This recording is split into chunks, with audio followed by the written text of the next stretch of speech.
BJP का कहना है, दूसरे लोगों का कहना है कि पर्सनालिटी चमकाने के लिए काम किया जाए। देखिए, मुझको एक बात समझ में नहीं आती है। मैं इस मामले में नीतीश कुमार जी को, बिहार सरकार को बधाई देता हूं कि पहली बार हिंदुस्तान के इतिहास में एक बड़े पैमाने पर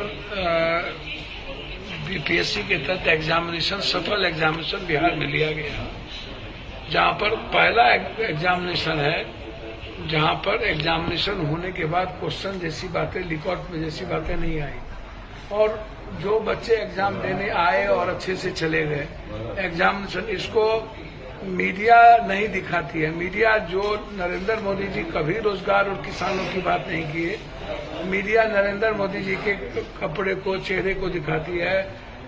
मीडिया नहीं दिखाती है नीतीश कुमार जी का जो काम है, सरकार का जो काम है। मीडिया को नीतीश कुमार जी के इस शिक्षक भर्ती को लेकर के जरूर ये भारत का ऐतिहासिक पल है। मैं मानता हूं कि किसी भी परिस्थिति में बाहर के जितने परसेंटेज लोग आए वो सही मुझको लगता है नहीं है। मुझको लगता है कि अत्यधिक मात्रा में बाहर के बच्चे आए और बिहार के बच्चे उससे मुझको लगता है कि दूरी रह गई। उसको समझने की जरूरत है।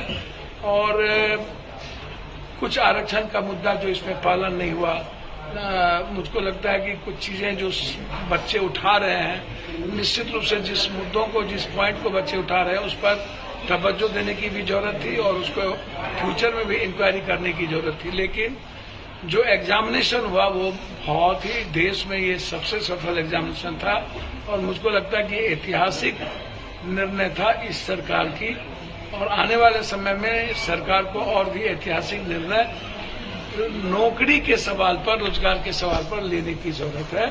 और आज बीजेपी के पास इसलिए कहने का कोई शब्द नहीं है कि बीजेपी ने न तो रोजगार पर ध्यान देना है न बीजेपी को नौकरी पर ध्यान देना है। उसको हिंदू मुसलमान से और उसको नफरत से, पाकिस्तान से, ताकि युवाओं पर ध्यान दिया जाए, रोजगार पे ध्यान दिया जाए, किसानों पे ध्यान दिया जाए, महंगाई पे ध्यान दिया जाए। आज सबसे जरूरत है एजुकेशन पर, हेल्थ सिस्टम पर और रोजगार पर ध्यान देने की, किसानों पे ध्यान देने की।